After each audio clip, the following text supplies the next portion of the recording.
बिस्मिल्लाहिर्रहमानिर्रहीम। Dear students, आज जो हमारा ninth class physics chapter number 5 का जो टॉपिक है वो है change in weight with location. यानी कि किसी भी ऑब्जेक्ट का जो वेट होता है वो वेरी करता है लोकेशन के लिहाज से। ठीक हो गया। अब ये देखें कि सपोज ये करते हैं कि ये हमारे पास अर्थ है और लेट्स इसका जो मैस होता है वो उसको ज़ाहिर करते हैं ME से, और हमारे पास कोई भी ऑब्जेक्ट है और इसका मैस क्या है, M है। और ये इस मैस का या इस ऑब्जेक्ट का जो सेंट्रल पॉइंट है अर्थ का, वहाँ से इसका जो डिस्टेंस है वो RE है। RE फॉर अर्थ, यानी कि रेडियस ऑफ अर्थ के इक्वल है। अब मैं आपको ये लॉजिकली आपको मैथमेटिकल रीजनिंग से आपको ये बताऊंगा कि वेट जो होता है, किसी भी ऑब्जेक्ट का वेट जो होता है वो वेरी करता है, उसमें वेरिएशन आती है जब हम लोकेशन को चेंज करते हैं या अल्टीट्यूड के लिहाज से वेट जो होता है वो बॉडी का वो वेरी करता है, वो कांस्टेंट नहीं रहता। अब देखें कि ये हमारे पास वेट का जनरल फार्मूला होता है। वेट बेसिकली क्या है, यानी कि वो फोर्स या वो फोर्स जो कि अर्थ किसी भी ऑब्जेक्ट को अपनी तरफ पुल करने के लिए उस ऑब्जेक्ट के ऊपर जो अर्थ फोर्स अप्लाई करती है, that is called weight of that object. अब वेट जो होता है डियर स्टूडेंट्स वो किसके इक्वल होता है, W is equal to mg के बराबर होता है। किसके बराबर होता है, W is equal to mg के बराबर होता है। और m जो होता है वो मैस ऑफ ऑब्जेक्ट जो कि कांस्टेंट रहता है। और किसी भी बॉडी का जो मैस होता है, मैस क्या होता है, the quantity of matter in a body. The quantity of matter in a body is called its mess.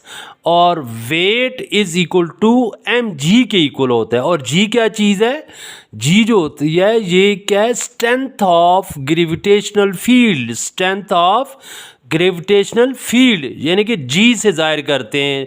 g क्या चीज़ है, स्ट्रेंथ है ग्रेविटेशनल फील्ड की। यानी कि ग्रेविटेशनल फील्ड क्या होता है, अब उसको भी आप अंडरस्टैंड कर लें।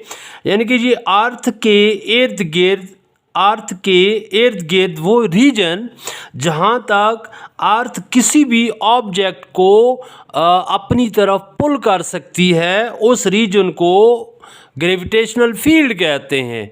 और उस ग्रेविटेशनल फील्ड की जो स्ट्रेंथ होती है, जो फोर्स पर यूनिट मास के इक्वल होती है, उसको क्या कहते हैं, स्ट्रेंथ ऑफ ग्रेविटेशनल फील्ड कहते हैं और स्मॉल g से जाहिर करते हैं। अब देखें कि ये स्ट्रेंथ ऑफ ग्रेविटेशनल फील्ड का जो जनरल फार्मूला होता है स्टूडेंट्स, वो क्या होता है, capital G ME over RE का स्क्वायर। अब ये जो वैल्यू है G की, इसको आप इस इक्वेशन में G की जगह पे पुट कर दें तो ये हमारे पास क्या आ जाता है, W is equal to M into capital G ME over RE का स्क्वायर। अब ये जो G होता है जिसको आप स्ट्रेंथ ऑफ ग्रेविटेशनल फील्ड कहते हैं, इसका फार्मूला क्या होता है, capital G ME over RE का स्क्वायर। अब स्टूडेंट्स लुक एट दिस कि मैस ऑफ ऑब्जेक्ट ये क्या है, कांस्टेंट है। ये क्या है, ये ग्रेविटेशनल कांस्टेंट है। ठीक है, ये क्या है, ग्रेविटेशनल कांस्टेंट। इसकी भी फिक्स्ड वैल्यू होती है, that is 6.67 cross 10⁻⁻11 newton metre square per kg square. यानी कि कोई भी बॉडी खा वो on the surface of the earth पे लाई करे या उस डिफरेंट ऑल्टीट्यूड पे लाई करता है, तो लेकिन कैपिटल G की वैल्यू जो होती है वो उसमें कोई चेंज नहीं आती, वो फिक्स वैल्यू है। और ये इसकी मैथमेटिकल फॉर्म है। बात समझ आई है। और ये क्या है, ये मैस ऑफ अर्थ है, इसकी भी वैल्यू फिक्स्ड है। ये क्या कितनी होती है, 6 क्रॉस 10⁻24 किलोग्राम, ये भी फिक्स वैल्यू है। बात समझ आई है जी, नहीं आई है? ठीक हो गया।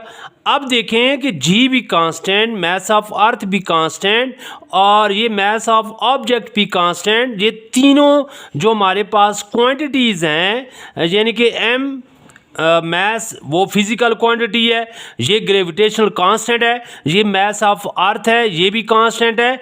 अब इन तीनों को आप रिप्लेस कर दें, रिप्लेस करेंगे तो हमारे पास क्या आ जाएगा, W is equal to constant 1/r का स्क्वायर।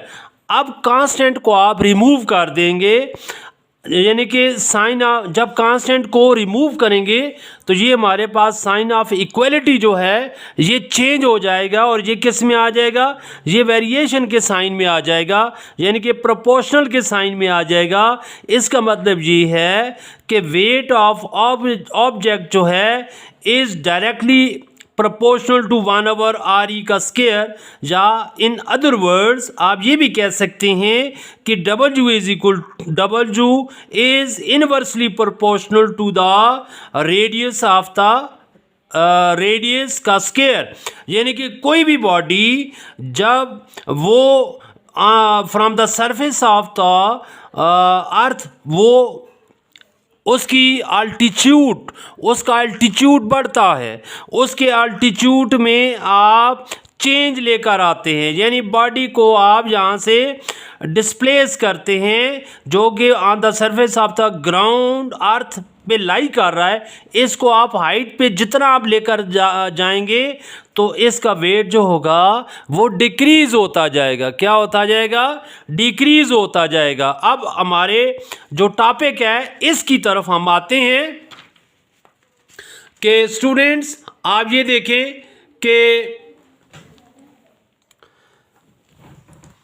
कि ये मैंने डिटेल में ये लिख दिया है कि अगर आपके पास कोई भी बॉडी है, उस बॉडी की जो ग्रेविटेशनल फील्ड है उसका स्ट्रेंथन होना या उसका वीक होना वो किस पे डिपेंड करता है, वो उसके मैस पे डिपेंड करता है। किस पे डिपेंड करता है, मैस पे डिपेंड करता है। अब किसी भी बॉडी का ग्रेविटेशनल फील्ड ज़्यादा स्ट्रांगर होगा अगर उसका मैस ग्रेटर होगा, और अगर आप किसी भी ऑब्जेक्ट को उस earth on the surface of the अर्थ आप उसको रखेंगे तो वो क्या होगा, उसकी ग्रेविटेशनल फील्ड, उसके ऊपर ग्रेविटेशनल फील्ड की जो स्ट्रेंथ है वो ज़्यादा स्ट्रांगर एक्ट करेगी, क्योंकि वो बॉडी का जो मैसिव, उसकी मैसिव मटीरियल है या उसकी मैस जो है वो क्या है, ग्रेटर है, उसके करीब लाई करता है। तो क्या होगा, उसके ऊपर ग्रेविटेशनल जो फोर्स होगी वो ज़्यादा एक्ट करेगी और उसके ऊपर जो स्ट्रेंथ ऑफ ग्रेविटेशनल फील्ड होगी वो ज़्यादा क्लोज़र होने की वजह से ज़्यादा स्ट्रांगली एक्ट करेगी। अब फॉर एग्जांपल आप ये कहते हैं कि बॉडी को आप क्या करते हैं, from the surface of the ground आप उठा के उसको on the surface of the moon पे रख देते हैं। तो चूंकि इतनी ज़्यादा अल्टीट्यूड या हाइट में वेरिएशन आई है तो अब इसके अलावा जो मून की मैस है वो अर्थ के मुकाबले में लेस है, लिहाजा मून की जो ग्रेविटेशनल फील्ड होगी उसकी स्ट्रेंथ जो होगी वो as compare to the strength of earth gravitational field वो लेस होगी, यानी कि वीकर होगी। बात को अंडरस्टैंड करें। इसका मतलब ये हुआ कि जब कोई भी एक तो स्ट्रेंथ ऑफ द फील्ड जो होती है वो किस पे डिपेंड करती है, वो मैस पे डिपेंड करती है। इसके अलावा अगर कोई बॉडी उस प्लैनेट से ज़्यादा डिस्टेंस पे लाई करता है, ज़्यादा एल्टीट्यूड पे लाई करता है, तो वो ज़्यादा एल्टीट्यूड पे लाई करने की वजह से जो स्ट्रेंथ ऑफ ग्रेविटेशनल फील्ड होगी वो क्या होगी, वो वीक होगी। वो उसमें जो है ना वो क्या आएगी, उसमें डिक्रीज़ होगी। बात समझ आई है।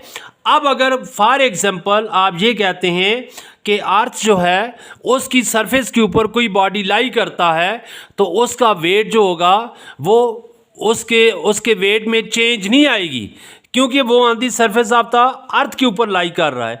अब इसके मुकाबले में जो मैस है, मैस MARS, मैर्स यानी कि मुरीख में बॉडी को आप प्लेस करते हैं, तो उसकी मैस जो है वो लेस है as compare to the earth, तो उसके गिर्द जो ग्रेविटेशनल फील्ड होगी वो अर्थ की ग्रेविटेशनल फील्ड से क्या होगी, वो लेस होगी। तो क्या होगा, ऑटोमेटिकली जो मैस के ऊपर यानी कि मुरीख के ऊपर जो बॉडी होगा उसका वेट जो होगा वो ज़मीन के ऊपर जो बॉडी को हम रखते हैं उसके वेट के मुकाबले में वो कितना होगा, वो आपके पास आ जाएगा 0.338 टाइम्स जो होगा वो weight of object on the surface of earth के बराबर होगा। यानी कि आप उस ऑब्जेक्ट को अगर आप मुरीख की सरफेस के ऊपर आप रखेंगे, तो मुरीख की सरफेस के ऊपर उस ऑब्जेक्ट का जो वेट होगा उसके साथ आप 0.38 मल्टीप्लाई करके और weight of that object on the surface of the earth multiply करेंगे, तो फिर उसके इक्वल होगा, तब वो उसके बराबर होगा। तो यानी कि मुख्तसरन ये जनरली मैं ये बात करता चलूँ कि जो मुरीख है उसका मैस जो है वो लेस है, उसकी जो स्ट्रेंथ ऑफ ग्रेविटेशनल फील्ड होगी वो लेस है। तो इसके अलावा जो अर्थ का जो मैस है वो मुरीख से ग्रेटर है, और उसकी जो स्ट्रेंथ ऑफ ग्रेविटेशनल फील्ड है वो क्या है, वो ग्रेटर है as compare to the strength of मुरीख की जो ग्रेविटेशनल फील्ड की जो स्ट्रेंथ है उसके मुकाबले में। तो डियर स्टूडेंट्स, कहने का मकसद मुद्दा ये है कि जब आप किसी भी बॉडी को आप अल्टीट्यूड के लिहाज से उसमें वेरिएशन लाते हैं, उसकी अल्टीट्यूड में वेरिएशन लाते हैं, तो उसका जो वेट होता है उसमें क्या आती है, चेंज आती है। यानी कि लोकेशन को अगर आप चेंज करते हैं तो automatically weight of the object जो होता है उसमें चेंज आती है, but mass of the object जो होता है वो कांस्टेंट रहता है। तो होपफुली आप इसको अंडरस्टैंड कर लिया होगा। तो इस टॉपिक को, इसके नोट्स को आप रेडी कर लें। ठीक है, थैंक यू सो मच।